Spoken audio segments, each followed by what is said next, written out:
নমস্কার বন্ধুরা, অভিপিউর হেসেল পরিবারে তোমাদের সবাইকে জানাই স্বাগত। আজ আমি তোমাদের সঙ্গে শেয়ার করে নেব একটি দুর্দান্ত স্বাদের জিভে জল আনা নিরামিষ রেসিপি। এটি কিন্তু মেদিনীপুর জেলার একটি বিখ্যাত রান্না, যেটি মেদিনীপুরের যে কোনো মহোৎসব অনুষ্ঠানে হয়ে থাকে। মনে করা হয় এটি ঠাকুরের ভীষণ একটি প্রিয় পদ।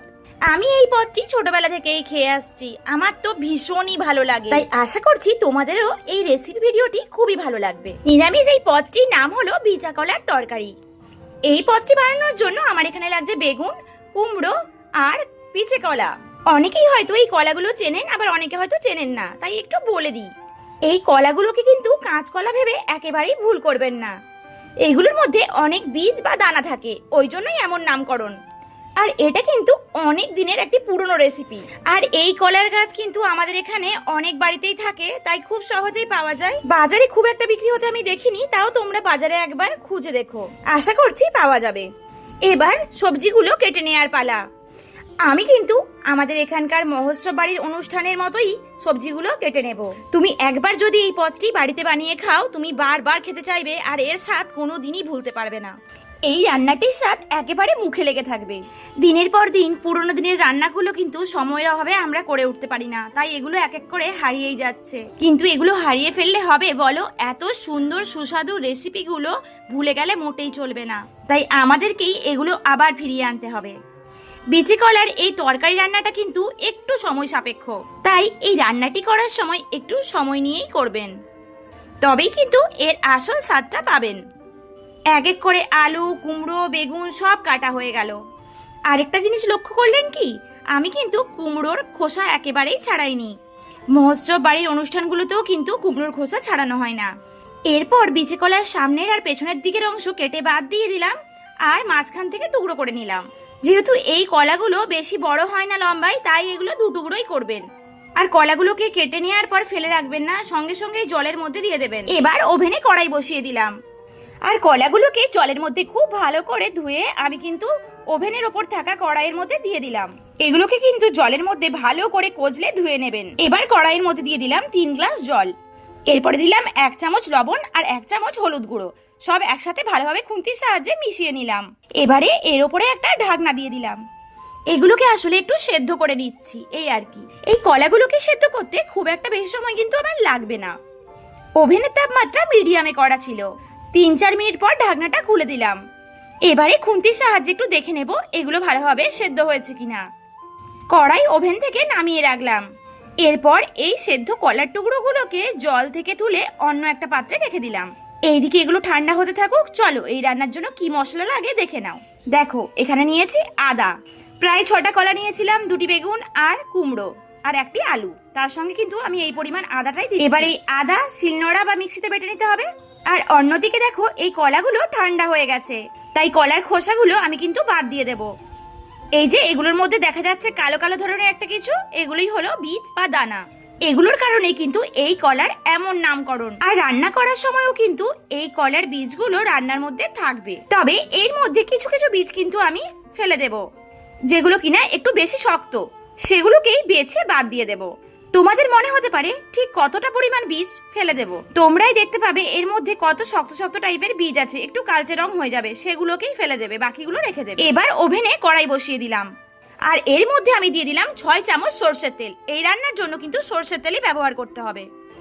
যারা তেল কম খান তারা ভাবছেন এতটা তেল, আপনারা চাইলে কম তেলেও এটা রান্না করে নিতে পারেন, কিন্তু তেল একটু বেশি দিলে খেতে বেশি টেস্টি হয়, তাই আমি একটু তেলের পরিমাণটা বেশি দিয়েছি। অন্যান্য রান্নার থেকে এই রান্নাটিতে কিন্তু একটু বেশি পরিমাণেই তেল প্রয়োজন হয়। তেল খুব ভালোভাবে গরম হয়ে গেছে, তাই তেলের মধ্যে বেগুন, আলু, কুমড়ো সব দিয়ে দিলাম। তারপর দিয়ে দিলাম 1 চামচ লবণ, 1 চামচ হলুদ গুঁড়ো। খুন্তি দিয়ে এগুলো ভালোভাবে নেড়ে নিলাম। তারপর এর ওপর একটা ঢাকনা দিয়ে দিলাম। এর ফলে সবজিগুলো তাড়াতাড়ি সেদ্ধ হয়ে যাবে। এই রান্নাটিতে একটি সিক্রেট মশলা দেয়া হয়, চলো সেটা কি সেটাই এবার দেখে নাও। একটা কড়াইয়ের মধ্যে আমি নিয়েছি 3 চামচ গোটা জিরা, 1 চামচ সর্ষে। এখানে 2 ধরনের সর্ষেই রয়েছে। একেবারে কম তাপমাত্রায় এগুলো হালকা ভেজে নিন। ওভেনের তাপমাত্রা কিন্তু একটুও বাড়ানো যাবে না, একটু সামান্য বাড়ালেই কিন্তু এগুলো পুড়ে যাবে আর খেতে একেবারেই ভালো লাগবে না, তেতো তেতো লাগবে। আর মাথায় রাখতে হবে এই মশলাটাই কিন্তু এই রান্নাটার আসল জিনিস, এটির কারণেই রান্নার স্বাদ 10 গুণ বেড়ে যাবে। শিলের মধ্যে আমি কিন্তু এগুলো সব দিয়ে দিলাম। এবার এগুলোকে একটু বেটে নেব। তোমরা চাইলে মিক্সিতেও এগুলো গুঁড়ো করে নিতে পারো। দেখো মশলা আমার একেবারে রেডি। এবার এগুলোকে একটা কৌটার মধ্যে ঢুকিয়ে রেখে দাও মুখ বন্ধ করে। ওইদিকে চলো, সবজিগুলো ভালোভাবে সেদ্ধ হয়ে গেছে। এবার ওর ঢাকনাটা খুলে দিলাম। ওভেনের তাপমাত্রা বাড়িয়ে 1-2 মিনিট খুন্তি দিয়ে একটু নেড়ে হালকা হালকা ভাজা হয়ে গেলে কিন্তু আমি এবার নামিয়ে নেব এগুলো, কারণ এগুলো খুব সুন্দর করে ভাজা হয়ে গেছে। এগুলো ভেজে তুলে নেওয়ার পর ওই তেলের মধ্যে দিয়ে দিলাম আরো 2 চামচ সর্ষের তেল। তেল খুব ভালোভাবে গরম করে নিলাম। তাপমাত্রা কম রেখে ফোড়নের জন্য আমি এর মধ্যে দিয়ে দিলাম 2টো তেজপাতা, শুকনো লঙ্কা, 1 চামচ 5 ফোড়ন, 1 চিমটে সরষে। এগুলোকেও খুন্তি দিয়ে একটু নেড়ে নিলাম। তাপমাত্রা কিন্তু একেবারেই কম আছে, তাপমাত্রা বাড়িয়ে দিলে এগুলো সব পুড়ে যাবে, সেটা কিন্তু তোমাদেরকেই মাথায় রাখতে হবে।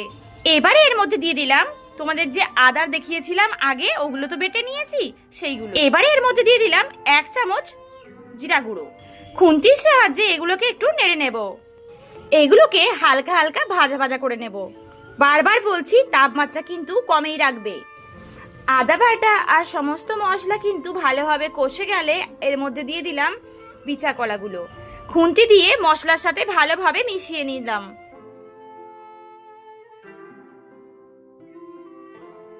কম তাপমাত্রায় এগুলো এইভাবে রান্না করে নেওয়ার পর প্রায় 2 মিনিট পর আমি এর মধ্যে দিয়ে দিলাম আগে থেকে ভেজে রাখা আলু, বেগুন আর কুমড়ো। এবারে এর মধ্যে দিয়ে দিলাম 1 চিমটে চিনি। তারপর এর মধ্যে দিয়ে দিলাম 1 চামচ লবণ। এবার খুন্তির সাহায্যে সব একসাথে ভালোভাবে মিশিয়ে নিলাম। লবণের পরিমাণটা অবশ্যই তোমরা একটু দেখে বুঝে নিও। তাপমাত্রা একেবারে কমের থেকে সামান্য একটু বাড়িয়ে দিলাম। এবারে আর খুব একটা বেশি কিছু কাজ নেই, কিন্তু মাঝে মধ্যেই খুন্তি দিয়ে এভাবে একটু নেড়ে নিতে হবে। আর মাঝে মাঝে একটুখানি এই আলু, কুমড়ো এগুলো একটু ভেঙে নিয়ে এর সঙ্গে ভালোভাবে মিশিয়ে দিতে হবে, তাহলে খেতে কিন্তু অনেকটাই ভালো লাগে। আলু কুমড়োগুলো গোটা গোটা থাকলে এই রান্নার মধ্যে চেয়ে থাকে, তাই ভিজা কলার সাথে একটু মাখিয়ে নিলে ভালো হয়। একেবারে কম তাপমাত্রায় মাঝে মাঝে খুন্তি দিয়ে নাড়তে হবে আর একটু সময় ধরে এটা রান্না করে নিতে হবে শেষের দিকটায়, তাহলেই রান্না পুরো জমে ক্ষীর। তোমরাই দেখতে পাবে রান্নার মধ্যে কিন্তু সামান্যটুকুও জল জল ভাব থাকবে না। আর এইভাবে যতটা শুকনো শুকনো করা যাবে রান্নার টেস্ট কিন্তু আরো বেড়ে যাবে। ঠাকুরের প্রিয় বিচি কলার এই তরকারি রেসিপিটি তোমাদের কেমন লাগলো কমেন্টে কিন্তু অবশ্যই জানিও। যদি ভালো লেগে থাকে তাহলে প্লিজ লাইক, শেয়ার, সাবস্ক্রাইব করতে একেবারে ভুলো না। তোমাদের এক একটা লাইক দেখলে কিন্তু আমার মনে অনেক উৎসাহ জাগে নতুন নতুন ভিডিও বানানোর। এবার এর মধ্যে দিয়ে দিলাম আগে থেকে ভেজে গুঁড়ো করে রাখা মশলাগুলো। আমি কিন্তু এখানে 2 চামচ মশলা গুঁড়ো দিলাম। খুন্তির সাহায্যে সব একসাথে ভালোভাবে মিশিয়ে নেব।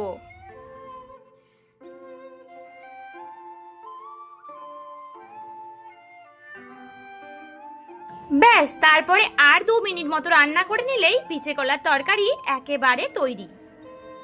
নিরামিষ দিনে গরম গরম ভাতের সাথে এইরকম বিচে কলার তরকারি একবার বানিয়ে দেখো, বিশ্বাস করো দুর্দান্ত লাগে। তোমরা যদি এগুলো ভাত ছাড়া এমনি এমনি খেতে চাও তাতেও কিন্তু খারাপ লাগবে না। আমি তো এমনি এমনিই খেয়ে নিই। শুধু পরিবেশন করার আগে উপর থেকে একটু কাঁচা সর্ষের তেল দিয়ে দাও, ব্যাস তাহলেই 16 কলা কমপ্লিট হলো।